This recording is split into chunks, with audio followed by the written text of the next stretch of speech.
Een hele goede middag allemaal. Welkom opnieuw bij Studio TVL. En wij zitten alweer op de fiets. Want het Belang van Limburg, TV Limburg en de provincie gaan op zoek naar de mooiste plekjes langs het fietsenroutenetwerk. En we hebben daarvoor jullie hulp nodig. Maak een mooie foto van een of ander plekje waar je helemaal tot rust komt. Wat je het mooiste vindt wat je al ooit hebt gezien.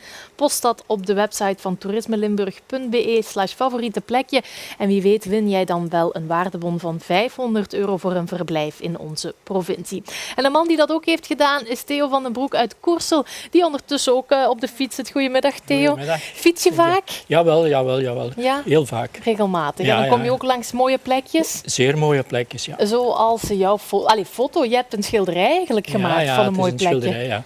Wat zien we daarop? Ja, als je dus van Koersel naar Tervaant fietst, dan kom je eerst langs het Mijnmuseum en dan kom je eigenlijk volgens mij het schoonste plein van heel Limburg. Dan kom je langs het Kioskplein en daar heb ik vanop het plein dus een casino geschilderd. Ja. En doe je dat vaker, zo van die landschappen of gebouwen schilderen? Ik schilder af en toe wel eens gebouwen. Ik had een tentoonstelling in het casino en toen heb ik een paar zichten van Beringen gemaakt, maar normaal gesproken schilder ik portretten. Ah, ja. En waarom vind je dat dan het mooiste plekje? Wat Ja, spreekt omdat je zo aan? je kunt daar... Het is een heel mooi plein, het is helemaal ook geclasseerd.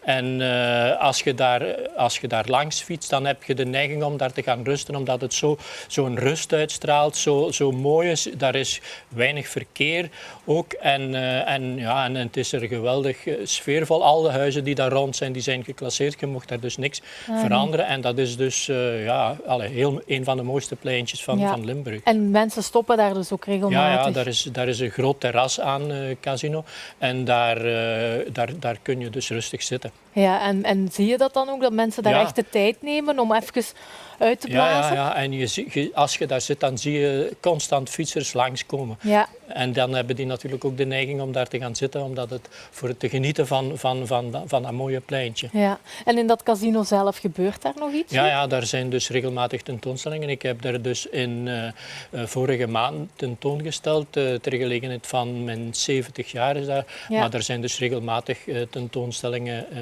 en dus nog optredens en voorstellingen en zo verder. Ja, tuurlijk. Zeg, dan heb jij echt wel het mooie leven ondertussen, zo fietsen en schilderen, ideaal van het genieten van... Ja, dat is echt genieten, echt waar. En ik heb dus altijd, ik heb lesgegeven in de katholieke hogeschool, en dan had ik natuurlijk niet zoveel tijd om te fietsen en zeker niet om te schilderen. Maar nu ik op pensioen ben, kan ik daar ten volle van genieten en maak ik daar ook gebruik van. Ah ja, dat is zeker, je hebt gelijk. En waar fiets je dan zo naartoe als je de fiets dan alles neemt? Blijf je dan in de buurt of ga je ook eens verder weg? Dikwijls de kanten van Mol uit langs Leopoldsburg, langs het kanaal op zo naar de Blauwe Kei en zo verder. Maar en aan de Blauwe Kei, van de Blauwe Kei naar de Sahara en zo. Lommel, daar is allemaal praktisch, omdat het ook allemaal tamelijk plat is. En mijn vrouw die heeft nogal last voor... Daarmee zoek ik nogal dikwijls vlakke wegen. Maar ik ben ook al in Achel geweest en in de kant van Neerpelt en dan zo naar Nederland toe. Ja. Dat is fijn, hè? Overal heel mooi, ja. En fijn om te fietsen. Ja. En wie weet wordt jouw schilderij wel uitgekozen door heel wat kijkers. Jullie kunnen stemmen op de website van toerismelimburg.be/favoriete plekje. En probeer daar dan te stemmen. Misschien wel op het kioskplein van Theo. En dan wint hij misschien wel een waardebon van €500. Theo, bedankt voor de komst en de moeite. En heel veel succes nog met het schilderen en het fietsen.